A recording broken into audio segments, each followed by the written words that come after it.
Well, that was pretty intense, wasn't it? I make it feel like I'm about to launch some kind of murder mystery show rather than talking about something in the Bible. But hey, good morning. As Becky said, my name is Martin, and I volunteer here at The Forge. And it is great to be back up here speaking. If you're relatively new to The Forge, you might not have seen me speaking for a little while, and that's because we've had a little break since we had our second daughter, Orla. And we have discovered that even finding time to sit down or read one page of a book is quite an effort, let alone writing a church talk. So hence why I've had a little break. And I've seen some faces in there like, you don't know the half of it yet. Thanks for that. Yeah, really appreciate it. But yeah, it is great to be able to be back up here speaking. Now, something amazing happened to me a few weeks ago. I made it out of the house on my own for something other than work. No, I was expecting a little bit of applause, but okay, that's fair enough. No, too late. No, you missed your chance. I mean, actually, to be fair, it shouldn't be applause for me. It should be for my wife, Sarah, who kept the ship sailing at home while I was off on a bit of a jolly. But anyway, I did make it out. And this making it out of the house, this miraculous trip, was to go and see the musical Hamilton in Norwich. Now, us and some friends had actually booked our tickets for this about 18 months before the show was even on, and we hadn't even considered the idea of there being another little person in our house at that point. So this was a long time ago, but I was so excited. We actually saw the Disney kind of streaming of it when we were all locked down due to COVID, and so many people I'd spoken to said how brilliant it was, whether they'd seen it in London or elsewhere. So I was really excited, and it did not disappoint. Now, if you don't know anything about this show, it centers around this one person, Alexander Hamilton, and he's one of those who we can say is being responsible for the birth of the United States of America as we now know it. And it begins around the War of Independence in the 18th century, and it tracks the fallout of that and the role of this man, Hamilton, in some key moments of American history. And if you do get a chance to go and see it for yourself, please do. I thoroughly recommend it. Well, at one point in the show, there's this pivotal moment. There's this retelling of such a key event in the history of America, one that led to the establishment of the American National Bank, and therefore America becoming the economic powerhouse it now is, and also Washington, D.C. becoming the capital city as it is today, because it wasn't always the case. And while this moment is pivotal, what actually happens during it is uncertain. What the show depicts for us might not be actually what happened. Now, any stage show uses its artistic license to depict historical events, but there's so little knowledge of what really did happen in this case. And that's because when all these decisions were made, there were just three men in a room. There was Alexander Hamilton, James Madison, and another man called Thomas Jefferson, who you may well have heard of also. And they were in a room making these huge decisions somehow. But we don't know how they did it.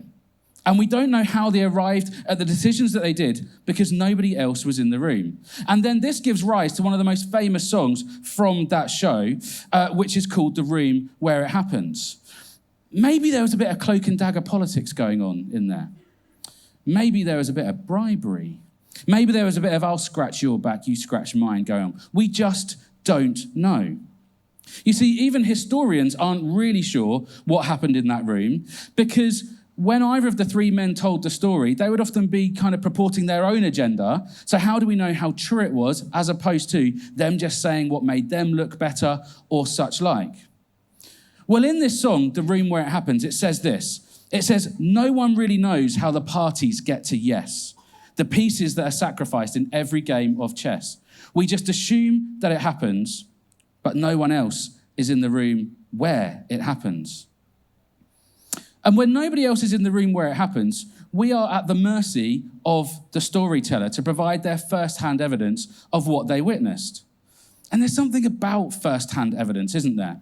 Historians give it extra credence compared to secondary sources because when you feel it, you see it, you hear it, it just has more. First-hand evidence seems to have a bit of power.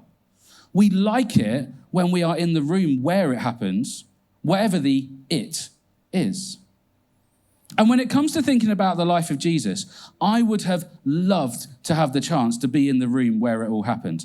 Now, don't get me wrong, I wouldn't have liked to live in that scenario 2,000 years ago. There was very little sport, Wi-Fi was poor, and just general living conditions not that great. But if somebody like Elon Musk could pull their finger out and invent something that could transport us back into those moments, just to be a bit of a fly on the wall, I would love it. I would love it if we could. But they haven't done that yet. So we are reliant on the evidence that people can give us that were there. And one of these is a guy called John. And John was in the room where a lot of things happened. He was a bystander in many of the most extraordinary moments of Jesus' life. And then later on in his own life, he recorded them into what we now know to be the fourth gospel. These 4 books that we find right at the start of the New Testament part of the Bible that are about Jesus' earthly life. And in this series, which I get to kick off today, that's going to take us all the way up to Christmas, we are going to examine what John saw in these rooms where it happened. And I think you'll be able to see that what he witnessed was fair justification for his own life being changed. But more than that, he wanted to invite us to change our lives too because of what he witnessed those 2,000 years ago. Now, it is worth noting that there's a bit of theological and historical debate over who this guy John really was.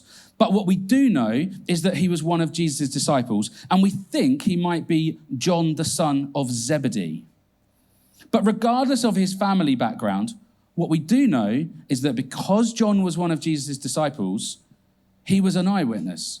He was a bystander to many key events in Jesus' life, and it's why it's worth us studying what he has to say. Now, John's book is actually a little bit different to Matthew, Mark, and Luke's Gospels. They're much more biographical and chronological in how they are written. John's is not so much. John's is more of a kind of detailed argument to show us the evidence that can support us in believing that Jesus is God's son.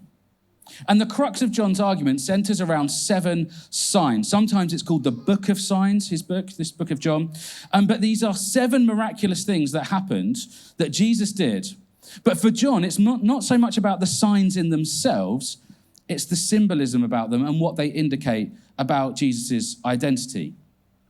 And as we'll see in the series, these 7 signs all kind of follow the same kind of pattern, where Jesus does something or he makes a claim about his identity. This results in a bit of misunderstanding or some controversy amongst those in the rooms where it happened. And then people are forced to make a choice about who they think Jesus really is. And John is super clear on what we should believe and what choice we should make as a result of this evidence. In fact, if we go right towards the end of his book, we will see his conclusion. I said his book is more like an argument. Well, any good argument needs a good conclusion. And here's John's conclusion. In John chapter 20, right towards the end of it, we read this. It says, John performed many other signs in the presence of his disciples, which are not recorded in this book. But these are written that you may believe that Jesus is the Messiah, the Son of God, and that by believing this, you may have life in his name. So there are 3 elements to this conclusion. Number 1, there are many other things that Jesus did that John didn't write down. Secondly, John tells us the purpose of his book, and that's to make us able to see that there is evidence that Jesus is God's son, is the Messiah, and that by believing this about Jesus, it can lead to a life lived according to his guidance. These are some pretty bold claims, right? I mean, take the first one. I think this is the most extraordinary line in most of the Bible. John's essentially saying, I got loads more of where this came from. There's loads more things Jesus did. Don't you want to know what they were? I do. But John's like, but actually, what I've given you is enough. That will prove to you everything you need to show that he is God's son. He's so confident that he'd got the evidence base covered that he says there's more I could have included. Either that or he'd run over his word count, but I reckon it's the former. The second statement is also pretty big. He's saying he truly believes that he's given us evidence that Jesus is God's son. And I want us to note here, he doesn't say, I'm going to give you hope. And hang on to these words, we're going to talk about them in a minute. He's not saying I've given you hope. He's saying I've given you evidence that there's something special about Jesus. And then thirdly, he says, and there's a great result if you end up believing this, that we can have a true, meaningful, purpose-filled life as a result of agreeing with his evidence. And this isn't just any old life. In John's original manuscript, the word life would have been the Greek word zoe. And zoe means a spiritual, divine, or eternal life. Not just a biological life, not just a mere earthly existence, but something otherworldly, a deeper, enduring, and spiritual quality of life that could be achieved through having faith and belief in Jesus. So John says to us, I got evidence and loads of it, that Jesus is God's son. And if you believe what I've got to say, it could lead to you having a fulfilled and purposeful earthly life, but also on top of that, eternal life as well. And this is why we think this series is worth pursuing. This is why it's worth analysing the evidence that John gives us and seeing if it's all it's cracked up to be. Because there's some big implications for us if we believe it. And that's why this series has got so much potential for us. Now, before we get looking at one piece of evidence that John gives us for Jesus being God's son, I just want us to hang around those words of belief and faith and hope for a while. Because when we talk about believing something, we know what this means in ordinary life. But for some reason, they seem to get hijacked and changed when we drop them into a theological context. You see, in the real world, where we work, where we play, where we have friends, where we go to school, we believe things based on evidence. In other words, we make decisions based on the things that we see, or we hear, or we feel. And we also decide what we believe based on our confidence in the person giving us the information. When you were at school, you'd often learn a load of new things, and you would believe it to be true because you trusted your teachers. Now, Amelie, our oldest daughter, is currently learning her times tables. And when her teacher tells her that 8 by 8 is 64, she doesn't come home and get 64 blocks out to check it. She just believes it. Likewise, you don't check everything you get told. Some things you just believe to be true. That's why when some people tell you a story, you're inclined to believe them. But when other people tell you a story, you can doubt its veracity. So one of the ways we come to believe things is based on the trust we have on the person giving us the information. And the other way is the evidence that we see and hear and feel for ourselves. All of this goes to show we know what it means to believe in something or to have faith in something. But when it comes to religion, so often this idea of belief almost loses its connection to evidence and reason, and we relegate it to being a bit about hope.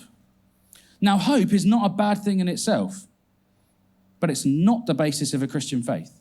It's not the basis of our belief that Jesus died and resurrected and was God's son. And it's not what John says he's trying to give us either. You see, what John is saying to you is, I'm going to give you more than hope. He gives us the chance to believe based on evidence.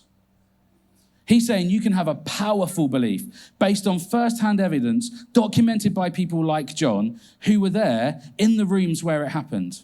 And that's why he believes that our belief in Jesus can be centered on evidence and not merely hope. And remember, this isn't just a kind of George Michael have a little faith type faith, or it's not a fingers crossed type faith. It's a faith that we can believe in something just in the same way as we'd come to have other beliefs about anything. So what is it then that John's inviting us to believe about Jesus?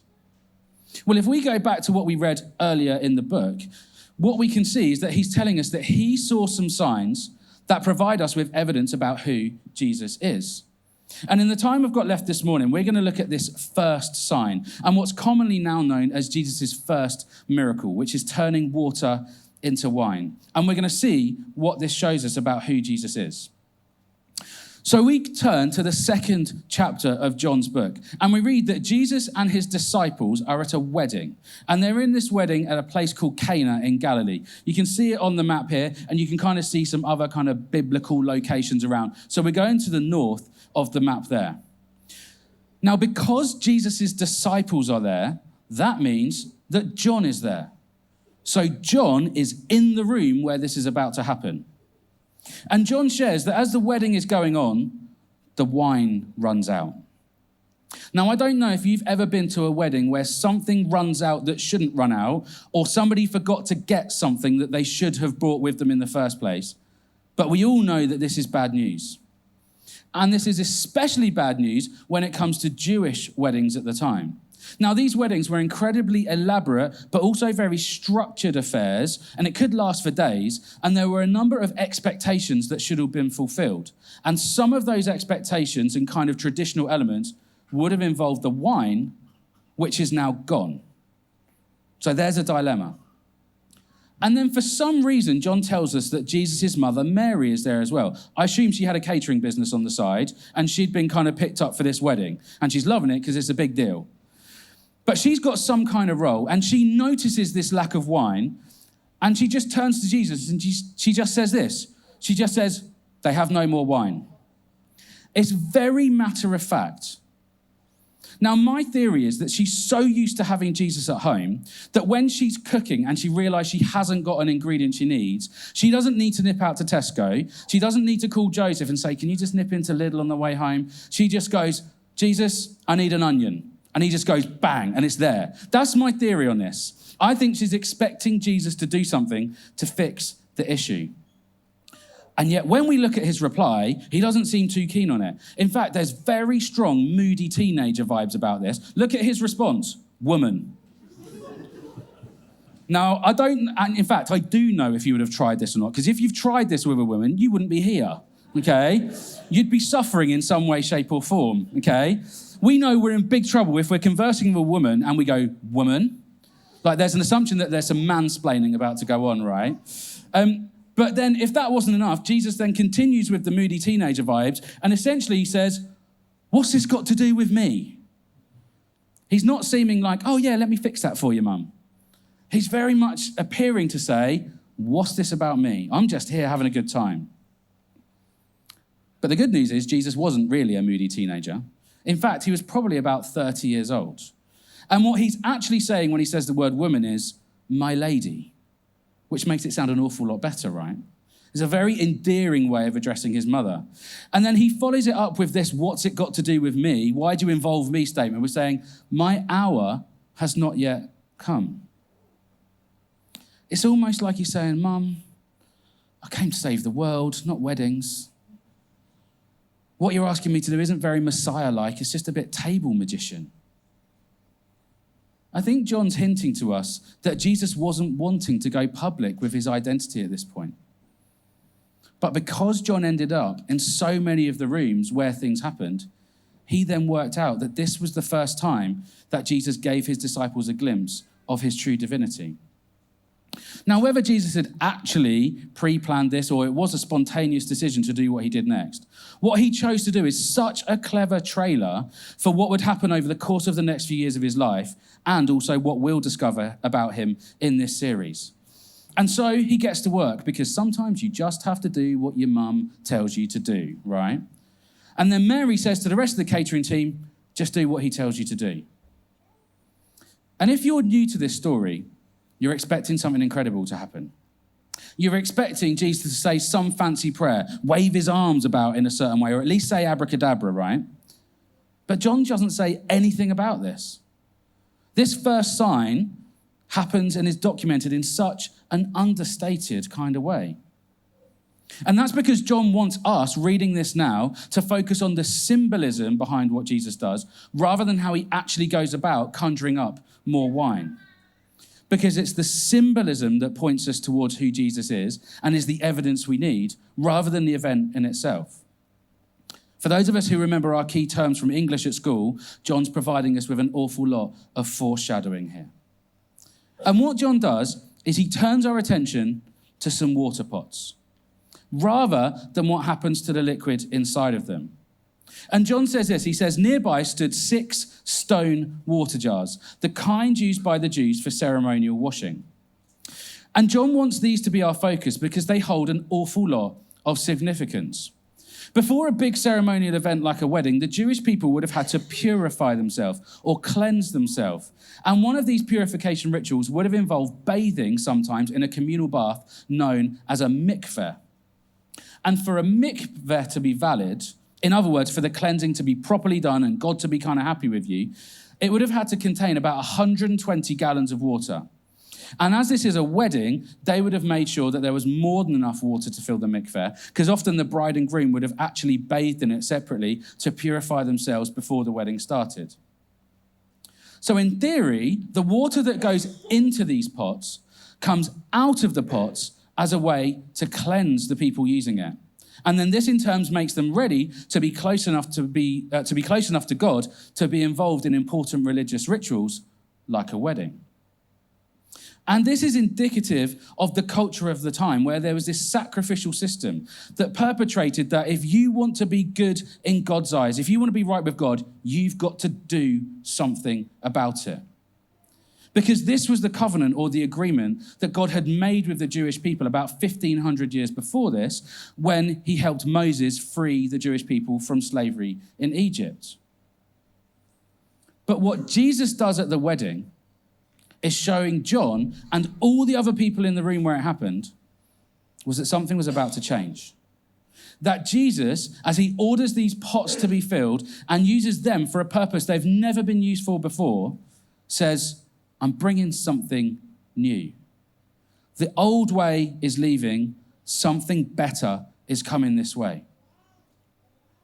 And so the servants take the water that was in these pots and they pour some out for the master of the feast, possibly the head waiter. It might even have been the father of the bride or the groom. We're not sure. But this master of the feast says, wow, this is some seriously good wine. What vintage is this? And I love John's little side note here in verse 9. He says this, he says, the master of the banquet tasted the water that had been turned into wine. He didn't realize where it had come from, though the servants who had drawn the water knew. If I had done this, I'd have been front and center going, guys, watch what I'm about to do. This is going to be amazing. I'm going to turn some water into wine. I'd have been properly making it about me, making myself look really impressive. But Jesus didn't. He didn't go big on making himself the main attraction. Somewhat surreptitiously, somewhat secretively, but symbolically loudly, he did this amazing thing. And some in the room where it happened knew the truth behind it. And John, by writing his book, is saying, you can know the truth behind it too, because I saw it. And after this kind of tasting goes on, this master of the feast is maybe enthralled, maybe a bit confused by what's happened. And then he turns to the groom and he says, everyone brings out the choice wine first, and then the cheaper wine after the guests have had too much to drink. But you have saved the best till now. And we never hear the groom's response. Maybe he was a bit confused, or considering the previous lack of wine, maybe he wasn't in a great position to work that out in his head. But John includes all of this so that we realize that Jesus represents the very best that can be offered to us. Just as the bridegroom has apparently saved the best for last, so too has God. Jesus is God's best idea, saved for last and sent to save. Saved for last and sent to save. Now, I don't know if, as I was studying this, I kind of read too much into the story, but I think there's even more symbolism and even more foreshadowing going on with the wine that John wants us to cotton onto. You see, as we said, for the Jews of their time, it was the water that got them right into God's eyes. It made them pure in God's eyes. But the problem was they'd then go get dirty again, and they'd have to repeat the process over and over again. So eventually, as God says, I've got a better idea, he then says, I'll send my son down and he'll purify you once and for all with his blood poured out for the forgiveness of sins. And then many years later, Jesus says, I want you to remember this by drinking wine. The water turned into wine. And I think there's a real beauty and intentional symbolic arc that John is hinting at. The old water is gone. You didn't need to use it anymore. The new wine, the new life has come. And I think John does this intentionally because years after all these events, when he sat down with a cup of coffee writing down his experiences, he wanted us to see the whole story and how this all fitted together. And John knew the whole story because he's in the room where it happened at the wedding. He's in the room where it happened when Jesus says, do this in remembrance of me. And he ended up on the hill where it happened when Jesus was crucified. And it's all of these events that John witnessed that made John believe in Jesus being the bringer of eternal life with God. John finishes his account of the wedding in Cana by saying this. He said, what Jesus did here in Cana of Galilee was the first of the signs through which he revealed his glory. And his disciples didn't have a hope. They believed in him. John's saying to us, this was evidence enough for the disciples to believe in Jesus. Not to have a hopeful, fingers crossed faith, but a belief in who he really was because they were in the rooms where it all happened. Meaning they had the first down evidence that they're passing down to us. And John is saying to us in Debenham in 2025, you can believe this too. You can believe this too. Maybe you're there already. Maybe you believe in Jesus and all that he has done for you by turning water into wine. Maybe you're taking some steps towards that because you're aware that something happened and you want to know more, but you can't quite explain how the water became wine. Or maybe there's something holding you back. Maybe for you, you still can't quite believe that Jesus replaced the water with wine. Well, I encourage you to journey with us in this series, with John, as he takes us into all the rooms where these things happened, because they give us indications of who Jesus was, allowing us to have a belief in him. And maybe over the course of the next number of weeks as we continue the series, maybe you need to read the book of John for yourself. Take yourself into the rooms where it happened, see his evidence, and work out for yourself who Jesus really was, either for the first time or afresh, so that it keeps it front and center of your life. At the very least, I implore you to stick with us throughout this series, making the point of being here, or at least catching up online, so that you can see all of the events that John documents for us. Because he's saying, what I saw convinced me that Jesus is God's Son and our pathway to eternal life. Surely that's worth examining. Surely it's worth us trying to place ourselves alongside John in the rooms where it happened, so we can establish what we believe about who Jesus really is. Later on in the show Hamilton, there's a song called I Know Him. And John's giving us the opportunity to say that for ourselves about Jesus. If we can just believe. Let me pray for us. Father, I want to thank you for the disciples, people